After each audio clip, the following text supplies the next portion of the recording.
बिहार में जब विधानसभा का सत्र चलता है तो वो गायब रहते हैं। बिहार में जब महत्वपूर्ण निर्णय लिए जाते हैं तब वो गायब रहते हैं। जब महत्वपूर्ण दिन होते हैं तब वो गायब रहते हैं। उनके लिए बिहार सिर्फ एक पर्यटन स्थल अब बन के रह गया है। उनके लिए राजनीति एक पार्ट टाइम व्यवस्था का हिस्सा बन के रह गया। नमस्कार, आप लाइव स्ट्रीम देख रहे हैं। मैं हूं आपके साथ ऋषि। 15 अगस्त को लेकर के चिराग पासवान अपने पार्टी दफ्तर पहुंचे थे, जहां पे उन्होंने ध्वज को जो है वो ध्वजारोहण किया। उसके बाद देखिए अपनी ही सरकार को कटघरे में शराबबंदी पे खड़ा कर दिए। शराबबंदी को लेकर कहा कि देखिए जब हम लोग विपक्ष में थे उस दौरान शराबबंदी कानून लाई गई थी और हमने उसका समर्थन किया था, लेकिन अब 10 साल बीत गए हैं। लगातार जो है शराबबंदी से लेकर के खबरें आ रही है, जहरीली शराब से मौत हो रही है। तो इसको लेकर के जो एनसीआरबी का रिपोर्ट आया है उसको लेकर के समीक्षा भी होनी चाहिए। और साथ ही साथ आपको बताते हैं कि प्रशांत किशोर का समर्थन किया है। कहा जो विज़न लेकर प्रशांत किशोर आए हैं अपनी विधानसभा में 10,000 रोजगार देने की बात कही है, तो ऐसे विज़न को समर्थन करना चाहिए। और साथ ही साथ जो प्रशांत किशोर और साथ ही नेता प्रतिपक्ष तेजस्वी यादव को लेकर के उन्होंने सवाल खड़े कर दिए कि जब भी उन्हें उपस्थित रहना होता है विधानसभा में तो उस समय वो फॉरेन कंट्री में रहते हैं। उन्हें जब मौजूद होना होता चाहिए, जब सरकार से सवाल करनी चाहिए, उस दौरान वो विदेश घूमते हैं। तो पहले सुनिए क्या कुछ कह रहे हैं चिराग पासवान। स्वतंत्रता दिवस की ढेर सारी बधाई, ढेर सारी शुभकामनाएं देता हूं। आज का वो दिन है जहां निरंतरता में पिछले 8 दशकों से देशवासी एक नए संकल्प के साथ विकसित भारत की ओर बढ़ने का कार्य कर रहे हैं। पिछले 12 सालों में मेरे प्रधानमंत्री आदरणीय नरेंद्र मोदी जी के नेतृत्व हम लोग इस लक्ष्य के साथ आगे बढ़ने का कार्य कर रहे हैं कि जब भारत आज़ादी की 100वीं वर्षगांठ मना रहा हो उस वक्त हमारा देश एक विकसित देश हो। उस वक्त विकसित भारत में 1947 में जिस तरीके से हम लोगों ने स्वतंत्र भारत में तिरंगा लहराने का काम किया था, 2047 आते आते हम लोग विकसित भारत में ये तिरंगा लहराने का कार्य करें। इस दिशा में हम लोग आगे बढ़ने का कार्य करें। जरूरी है अपने लक्ष्यों पर, जरूरी है समावेश की सोच के साथ आगे बढ़ना। आज की तारीख में पीछे मुड़कर देखने से ज्यादा भविष्य की ओर आपकी नजर हो, ये ज्यादा महत्वपूर्ण है। पिछले बीते सालों में क्या किया क्या नहीं किया उससे ज्यादा महत्वपूर्ण है कि आने वाले 2 साल, 5 साल, 10 साल, 15 साल, 20 सालों में हमारे क्या लक्ष्य हैं। उस दिशा में हम लोग आगे बढ़ने का कार्य करें। देश में जात पात धर्म मजहब से उठकर सही मायनों में युवाओं को आगे बढ़ाकर महिलाओं का समावेश कर हम लोग विकसित भारत की दिशा में आगे बढ़ने का कार्य करें। इस संकल्प के साथ मैं तमाम देशवासियों को एक बार फिर से अपनी तरफ से, अपनी पार्टी की तरफ से स्वतंत्रता दिवस की ढेर सारी बधाई, शुभकामनाएं देता हूं। और आज के दिन तमाम उन स्वतंत्रता सेनानियों को, हमारे वीर शहीदों को, उनको, उनके परिवार वालों को याद करते हुए उनको नमन करता हूं। और आप सबको भी स्वतंत्रता दिवस की बिहार की तरक्की पर भी सर बोल दीजिए, क्योंकि शराबबंदी को लेकर जो है सियासी घमासान है और सुरक्षा की बात हो रही है। हजारों लोगों की जान गई है, राजस्व का भी लॉस हो रहा है और एनसीआरबी की रिपोर्ट में सारी बातें कही गई। देखिए, बिहार आज की तारीख में मैं मानता हूं कि एक अहम पड़ाव से गुजरने का काम कर रहा है। डबल इंजन की सरकार आने वाले 5 साल के लिए हमारे राज्य के लिए महत्वपूर्ण होने जा रही है। मैं मानता हूं, मैं ये भी मानता हूं कि आज की तारीख में बिहार के सामने और हमारी सरकार के सामने कई प्रकार की चुनौतियां हैं। पर आने वाले 5 सालों में मेरा विश्वास इस डबल इंजन की सरकार के प्रति है कि प्रधानमंत्री जी की सोच से, मौजूदा मुख्यमंत्री सम्राट चौधरी जी के प्रयासों से जब हम लोग विकसित भारत की बात करेंगे तो ऐसे में विकसित बिहार का होना भी जरूरी है।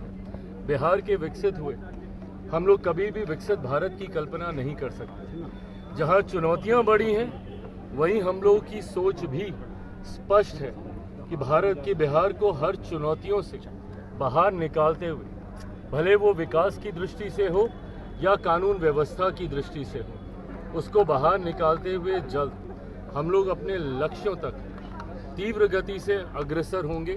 ये मेरा विश्वास है। शराबबंदी पर जरूरी है, खत्म होना चाहिए, समीक्षा होनी चाहिए, फेल है, राजस्व का लॉस है। शराबबंदी की समीक्षा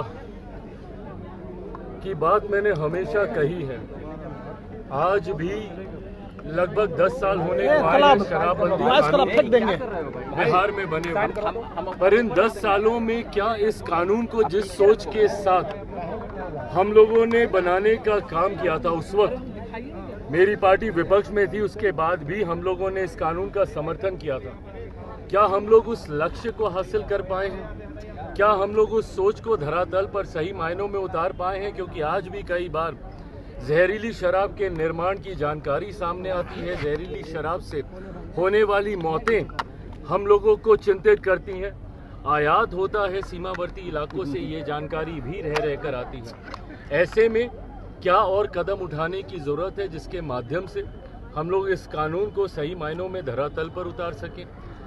क्या और कदम उठाने की ज़रूरत है जिसके माध्यम से हम लोग इस कानून को लेकर जागरूकता और फैला सकें? इन तमाम विषयों को लेकर मैं मानता हूं समीक्षा होनी जरूरी है। बिहार के मुख्यमंत्री क्या कहेंगे? आपके मित्र भी है, नौकरी बांटने की बात कर रहे हैं, आपके मित्र हैं, प्रशांत किशोर सदन पहुंचे हैं। देखिए, मैंने हमेशा उस सोच का समर्थन किया है जो बिहारियों को, देशवासियों को जात पात धर्म मजहब से निकाल कर एकजुट होकर समावेश कर सिर्फ और सिर्फ विकास की बात करें। ऐसे में प्रशांत जी के सामने भी यकीनन आने वाले 5 वर्षों में चुनौतियां हैं।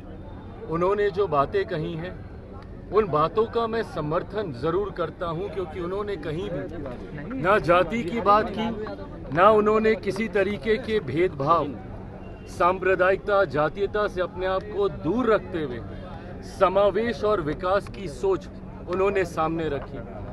रोजगार की बात उन्होंने की, विकास की बात उन्होंने की, पर ये बातें सिर्फ बातें ही बन के रहेंगी या धरातल पर देखने को मिलेंगी, ये चुनौती भी उनके समक्ष है। आने वाला समय बताएगा कि वो कितना खरा अपनी बातों पर। तेजस्वी यादव गायब है, बिहार में अभी नहीं है, और वो कह रहे हैं कि जिस तरह से अपराध बिहार में बढ़ा है, अगर सरकार नहीं हिसाब करेगी तो फिर जनता खुद हिसाब कर देगी।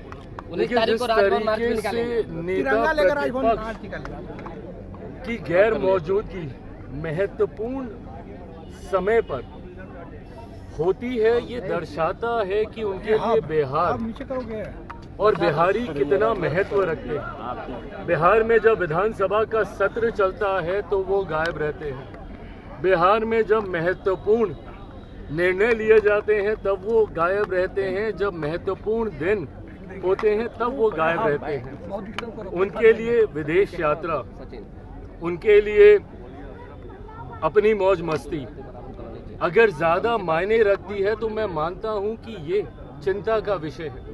हमारी सरकार को घेरने के लिए नेता प्रतिपक्ष की मौजूदगी ज़रूरी है लोकतंत्र के लिए। मुख्यमंत्री जी, हमारी सरकार से सवाल करने की सोच के साथ नेता प्रतिपक्ष को ये जिम्मेदारी दी जाती है, और एक स्वस्थ लोकतंत्र तभी स्थापित होता है जब सत्ता पक्ष विपक्ष मिलकर ये संवाद करें। आप हमसे सवाल कीजिए, हम जवाब देने को तैयार हैं, पर जिस तरीके से सदन में उनकी गैर मौजूदगी रहती है, ऐसे महत्वपूर्ण दिनों में उनकी गैर मौजूदगी रहती है, तो दर्शाता है कि उनके लिए बिहार सिर्फ एक पर्यटन स्थल अब बन के रह गया है।